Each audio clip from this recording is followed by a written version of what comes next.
Yo, what's up, guys, and welcome to the Fantasy Football Fanatics, or the if you're feeling extra fancy. This little podcast episode, as you can tell by the beginning, or by the graphic that you clicked on the video, and the one that's just showing up right here, which I'm very proud of. I have no graphic design skill, and yeah, that is really, really good for me. Anyway, this episode is all about the Bengals. I mean, there's really a lot to talk about, a little bit less to talk about than I originally had planned. But yeah, as a Bengals fan, I need to rant a little bit, not as much anymore. But um, yeah, I just need to get this out of my system. And on my notes, I have, if time is left, we will have more topics covered. Yeah, that's not happening. Um, that's not happening. I didn't even research anything because as I was going and I was writing stuff down on the script, I was like, yeah, there's a lot to cover, but there's a little bit less to cover now. I think we all know what that news is, but anyway, cover all the news around Hendrickson, Shamar, defense in general, signings on offense, fantasy implications. There's just a lot to talk about in general when it comes to the Bengals. So originally, let's just get this out of the way. Let's just get the great news out of the way. Shamar finally signed. There's no holdout anymore. He is Shamar Stewart. He is at training camp. He's doing his thing now. Pretty happy about that. Actually, very happy about that. I mean, yes, bro only had 4.5 sacks out of 3 seasons in college. But that being said, honestly, the Bengals defense needs all the help that they can get. So maybe we can actually, I don't know, maybe there's a little bit more pressure. Okay. Maybe there's a little bit more pressure on the opposing quarterbacks because, yeah, Trey Hendrickson can't do it all himself, which we'll get to that in a little bit.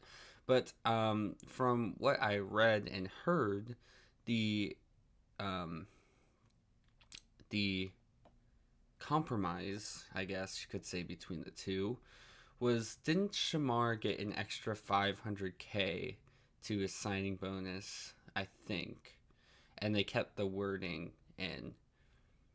It's a fully guaranteed contract, standard, like it's standard in the sense of rookies, first round pick rookies. But they kept the wording in, and I think he got an extra 500K. I could be wrong about that on his contract, but yes, I mean, I'm happy.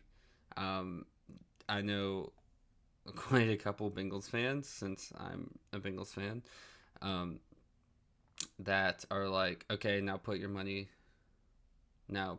where your money was, or whatever the freaking saying is. I think I just said that. Put your money where your mouth is, type thing. But yeah, um, yeah. I mean, I'm happy they signed Shamar Stewart. Um, I am happy. It gives a little bit of help. He has time to develop, because who knows? He might really freaking boom. I mean, the Bengals obviously saw something if they drafted him in the first round, and I believe in Al Golden. Honestly, I do. Uh, so, a lot better than Lou. Okay? So, now that that's out of the way, I'm just happy that they finally signed Shamar. But the big boy that they need to sign is Trey Hendrickson. Honestly, this really shouldn't even be a topic, if I'm going to be real. Like, we shouldn't even need to cover this. Just give him his money. Like, honestly. They always do this where they refuse to sign their star/elite players until the last minute and end up paying more because of other situations and signings around the league. TJ Watt, a week ago or something, when he signed for 130 mil, I think, for 3 years, 4 years. I think it's 3 years. Another example is Jamar Chase.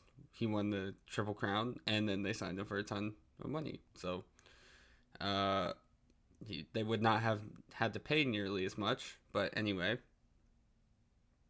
Oh yeah, okay. Watt's contract was 123 million for 3 seasons. He's also 30 years old, but over the past 2 seasons, Watt has 30 and a half sacks while Hendrickson has 35. Honestly, I was looking at the stats. Watt seems to be a little bit on the decline from his previous years. I'm not saying he's not bad. He's still very good. He's double teamed a lot of the time. I get that, Steelers fans. Don't come at me, okay? But I'm just saying, Trey Hendrickson's numbers are a little bit better, okay? For the past 2 seasons. I actually think the past 3 seasons. But I only had the past 2 seasons. And now, if the Bengals sign him, which they need to, they owe him more money, which is well deserved.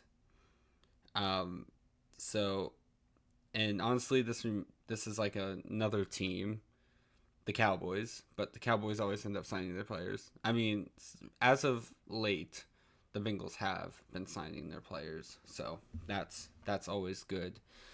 But the Bengals defense, as we all know, was atrocious last season, and they haven't really done much other than getting rid of a few players, which I have the transactions. They terminated the contract of Jermaine Pratt. I thought they got rid. Well, obviously Sam Hubbard. Who else did they get rid of? I thought they got rid of someone else on defense. I don't know. But they haven't really done much other than, oh yeah, Sam Hubbard reserve / retired list, which I think is crazy.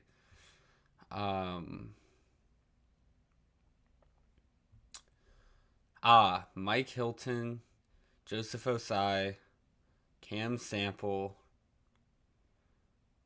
I'm still looking, like the ones that in a little bit of impact players. Von Bell. Yeah. I did not see that they re-signed BJ Hill. I'll take that. I did not know that. But anyway, so the defense needs some help. I mean, they do have Al Gold now, which is better. But Trey Hendrickson is a game changer, except, to be honest, he couldn't carry that defense all by himself, as we will get into that later. But anyway, and it seems like the biggest contract dispute, which it doesn't seem like they're anywhere close to agreeing on the deal, is the length of the contract. Hendrickson wants a longer deal. The Bengals want a shorter one. Apparently, the Bengals have offered him a contract that has no guarantees after 1 year. That's crazy. I mean, he hasn't shown decline yet. Like, he's actually gotten better. And yes, he's 30, but he's gotten better. Obviously, there's the obvious. If no contract is agreed upon, there's option for a trade, saying he still has 1 season left. I mean, he stated that he's not going to play unless he has signed a contract extension, so why not get something out of him? The Bengals should not do that. Let me clarify. They should not do that. He's obviously proved that he's holding out by not showing up. Has a picture here. He put a picture on his Insta story of him in Florida. Burrow was asked about this a while ago. Obviously disappointing. You'd like to have all your guys out there day one to try to build that cohesion that I was talking about earlier, but that's not how it usually works out. You know, it's business, and that's how it's gone. Yeah, this is obviously not a good situation. Yes, they signed Shamar, and I was a little bit more panicky when I was writing this because they didn't sign Shamar at the time.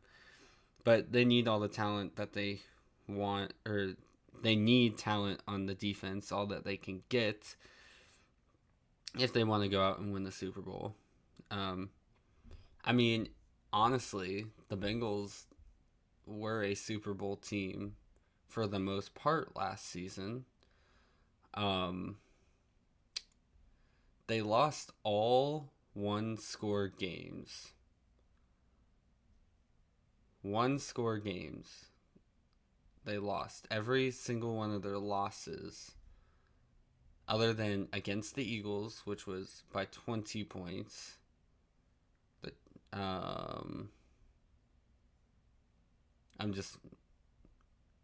the only loss that they had was to the Eagles, and that was by 20 points. Every other freaking loss was a one-score game. Like, if the defense was able to get a stop every now and again, genuinely, like, I think they could have won the Super Bowl. The offense is insanely good. They're cracked. Like, they got Jamar Chase, T. Higgins, obviously Joe Burrow, and they re-signed Jamar and T. But yeah, Chase Brown is good. I know that I've seen a lot of running back rankings for the AFC and just in general. Chase Brown is generally not high on that list. He's a workhorse back. He's their only decent running back. Zach Moss didn't really do anything last year. Mike Gesicki's a good tight end too.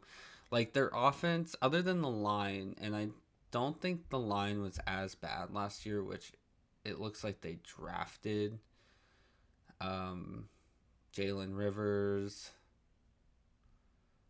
I'm looking.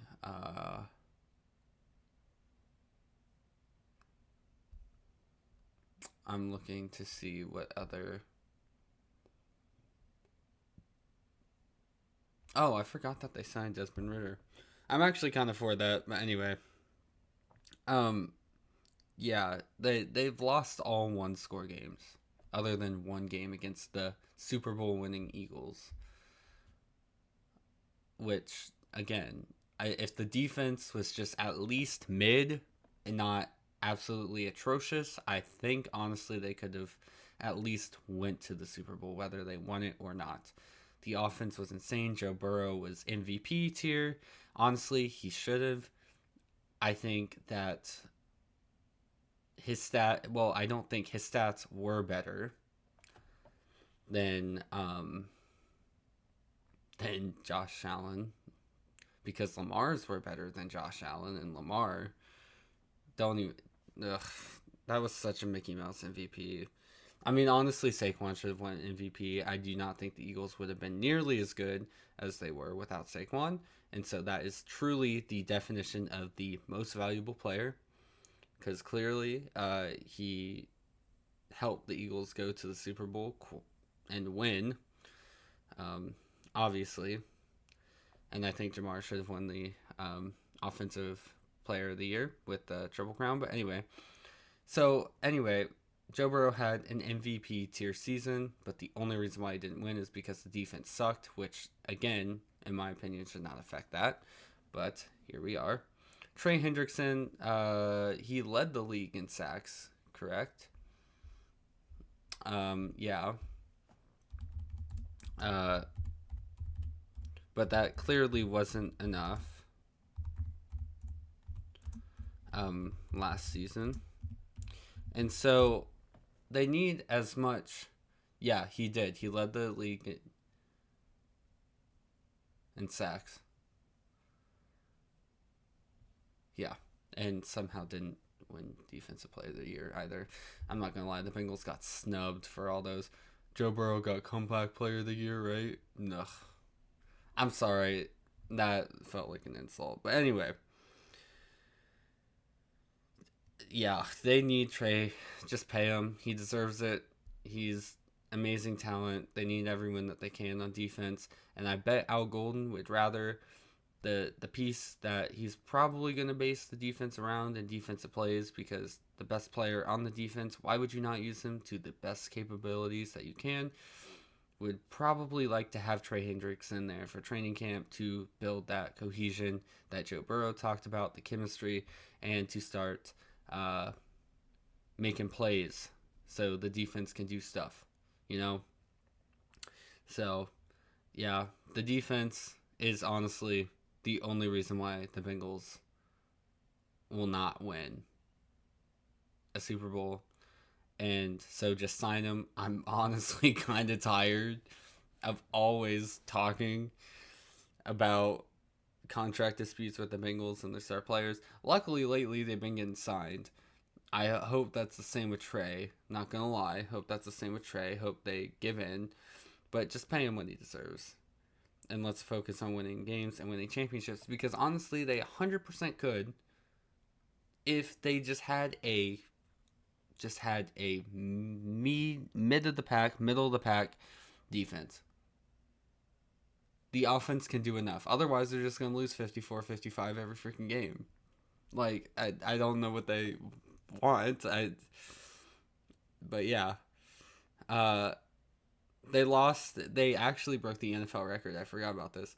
They broke the NFL record by losing the most games when the offense has scored over 33 points. Which, again, they were all one-score games. So if the defense could have gotten a stop, that would have been 4 more wins. But yeah, there's just sign them so Bengals fans don't have to worry about this. Also, I know let's look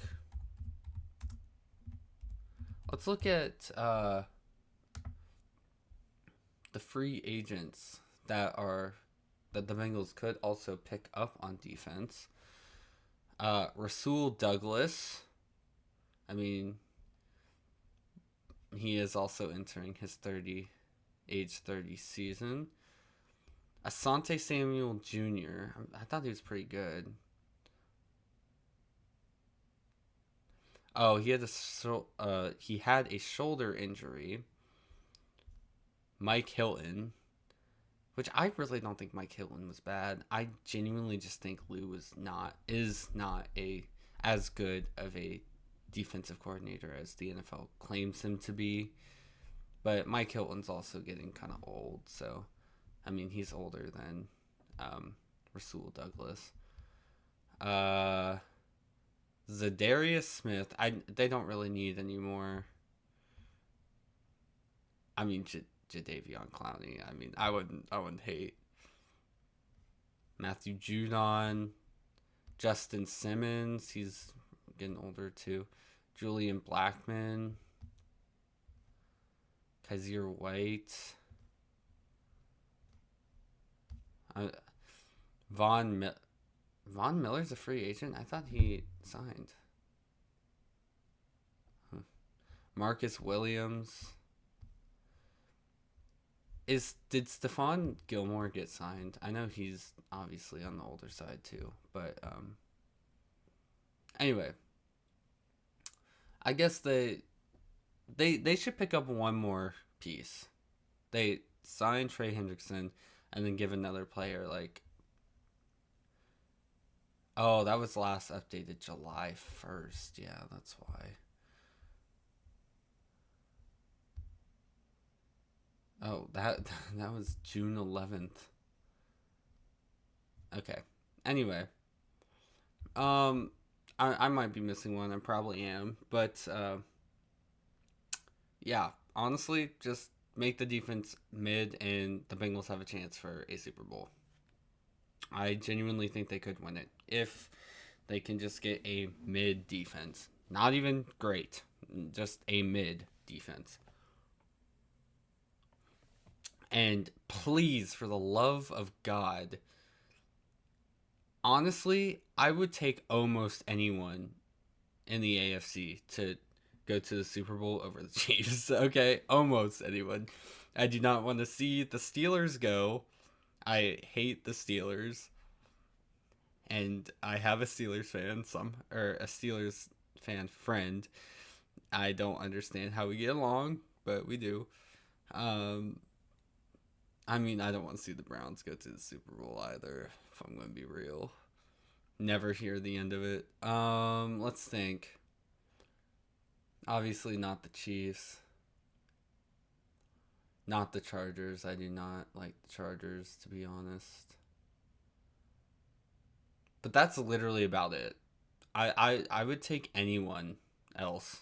I actually don't hate the Ravens. I kind of like Lamar, but obviously I'm a Bengals fan, and I will cheer for the Bengals over the Ravens. So, but anyway, yeah, just this literally has been a rant. This episode has literally been a rant so far. It's a one-sided conversation that has been a rant. So, take that as you will. So what's the fantasy implications? This is the Fantasy Football Fanatics. Also, I forgot to say this at the beginning. If you guys have thoughts or opinions or anything, let me know in the comments below. I'm very curious as to what your thoughts and opinions are. But yeah, so anyway, obviously the passing game is going to be insane. Like, especially if the defense is bad, there's going to be a lot of throwing by Joe Burrow to Jamar, a lot of throwing by Joe Burrow to T. Like, it's going to be crazy. Yeah, if the defense is just as bad as last year, I don't think it's going to. I genuinely think it's going to be a little bit better, but anyway. Also, Gesicki might also be a sleeper pick. I think he's going undrafted. I don't think he's been drafted in mock drafts that I've done. So, especially if like Jamar or T goes down. I was looking his stats or his boom games and air quotes when he gets a decent amount of targets. It's sometimes sporadic and it's not consistent, but he could be a good stash.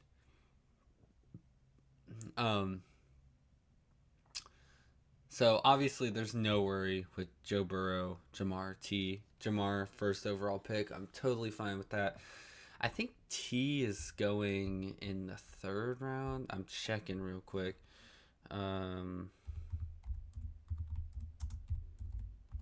Which I'm kind of for, actually. ADP, let's look. Going on Fantasy Pros, ADP, my internet's kind of slow, but that's okay. Standard scoring, no, I do PPR because honestly that's like the only way to do it. Where's T Higgins going? Did I already skip him? Because there's no way Tyreek Hill's going above T Higgins. T Higgins is the wide receiver 15, so pick 34. Dang, he's going early. He's going early in my mock drafts then. What is this based off of? It says ESPN scoring. Anyway, 34th overall pick, so around the that's the beginning of the 4th, beginning mid of the 4th. If you're in a 10-team league, Joe Burrow is actually a 35th pick. Honestly, I've been getting able to get Joe Burrow in the 5th round in my drafts. Maybe this ADP is not totally accurate, but yeah, which Joe Burrow 5th round, kind of crazy, especially if the defense is not gonna get stops. T Higgins I think is gonna be pretty good this year too. So I really think there's nothing wrong with drafting any of those 3. I mean, I wouldn't reach for T in the 1st. Like, maybe go with their ADPs. I think Joe Burrows is a little high because he doesn't run. Chase Brown, bro, this ADP is messed up. I've been able to get Chase Brown in the 3rd, 4th round, which I guess this is 24. So I guess that is mid 3rd round, beginning middle 3rd round. But like, that's crazy.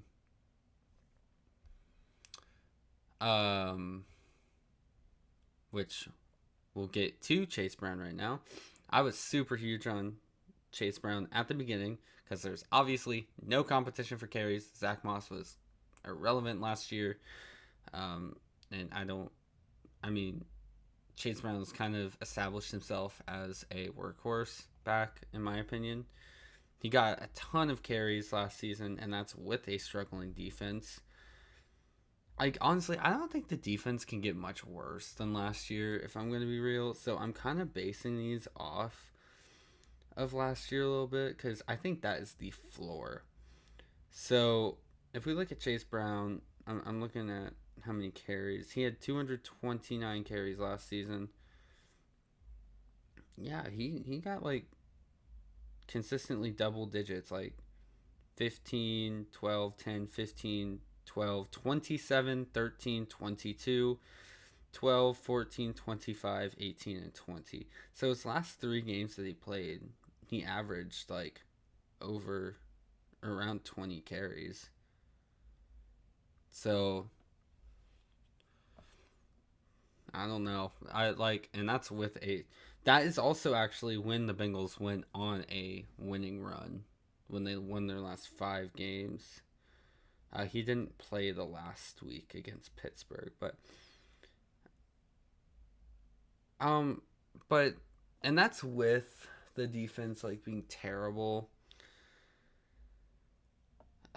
I don't know, but though, because I mean, if the defense is terrible again, I think that is the rock bottom. I don't think they. I mean, they could get worse than last year, but I don't think that's gonna happen. So if that happened while that was going on, then he should be fine. Because I did put they're going to be running less because if they play from behind a lot, but they do like to have ball control still. So I don't know. He also did have 54 catches on 65 targets for 360 yards and 4 touchdowns, though. So maybe isn't much of an issue as originally thought. I said, I mean, I'm personally drafting him as my RB2 and sometimes my RB1 if I choose to go wide receiver heavy with my first 2 picks. That is facts. Every single time I do wide receiver heavy, he has been my running back 1 because I've been getting, listen, in my mock drafts, I've been getting like Malik Neighbors and like Nico Collins, or like Malik Neighbors and like Brian Thomas Jr., and then Chase Brown is my running back. And I'm like, okay. I think it's team upside for sure, but team bust could definitely happen as well. Obviously, stay away from the Bengals defense. No risk, even if they are improved in mid this year. There's no risk, like no reason to risk drafting them. so, um, so yeah. I mean, honestly, I'm gonna wrap up this episode. Like, I genuinely think that the ADPs for the Bengals are fine. I mean, Joe Burrow, maybe 5th round. I'm not huge on drafting a QB so early, if I'm going to be real. Like, I love Josh Allen for fantasy. I love Lamar for fantasy. But, like, I'm actually not big on Jaden Daniels, but we'll get into that when I do my rankings. But yeah, I'm not big on drafting a QB like round 3, which is Josh Allen is going verge end of round 2, beginning of round 3. That's crazy to me. Like, you could get a skill position. You're gonna have more skill positions on your bench or on your starting lineup than you are QBs, unless you're doing a super flex. But no, we're not. Well, I'm not. You could, which if that's the case, then yes, you might want to actually draft a QB first, or a dynasty drafting a QB first. But anyway, so I don't know, maybe Joe Burrow a little bit lower, but I think T is fine, and I think Jamar is fine, and I think Chase Brown's ADP is fine. If T climbs up, I would be a little bit more cautious, but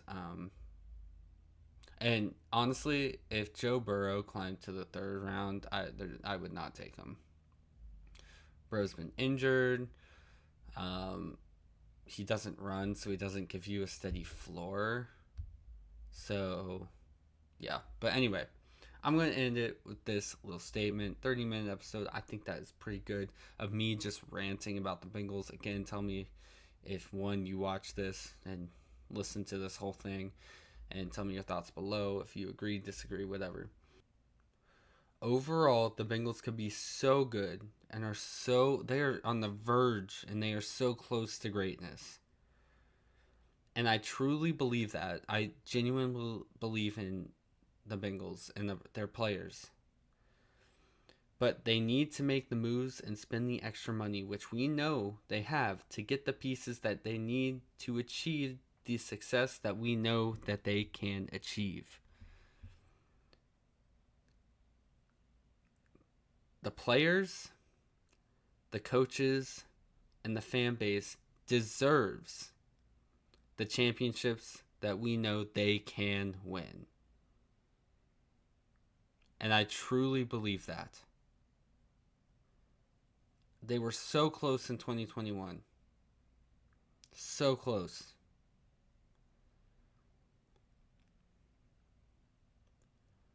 But I'm going to end that on that. Let you reflect on that. They could create a dynasty if the defense was just mid and not atrocious like it was last year. Anyway, I'm going to start working on some more vids or on some more podcast episodes. Sorry that this one took 2 weeks to get out. I mean, there's really no excuse. I need to just work harder on them. Put more time devoted to creating these. And yeah. So, if you guys enjoyed this, make sure to subscribe, like, comment your thoughts if you agree, disagree in the comments below. I'm going to try to push out more of these episodes. Honestly, I'm thinking about doing either something on rookie running backs, or honestly, I might want to do my rankings. Like, I might talk about my rankings or make several episodes on that, because that could take a little bit, because I would want to go deep. Obviously, everyone knows the top 10, so, which I would still explain them, but yeah. So be on the lookout for those. The Madden seasons, the 2020 Madden season, simulated season. I'm working on it for some reason, because I haven't shared the stat sheets out, but I do still have them, and I have been keeping track of it. They've been kind of glitching, so I can't really copy and paste. So yeah. So without further ado, though, that's going to end this episode. I look forward to making the next one. Like I said, I think I'm going to make a rankings or rookie running backs type thing, because I'm looking at them rookie running backs. I'm looking at them, especially if I go wide receiver heavy. Give me a discount. Give me a discount on some running backs. Although there's some hype on these running backs that is insane. But anyway, I'll see you guys in the next episode. Peace.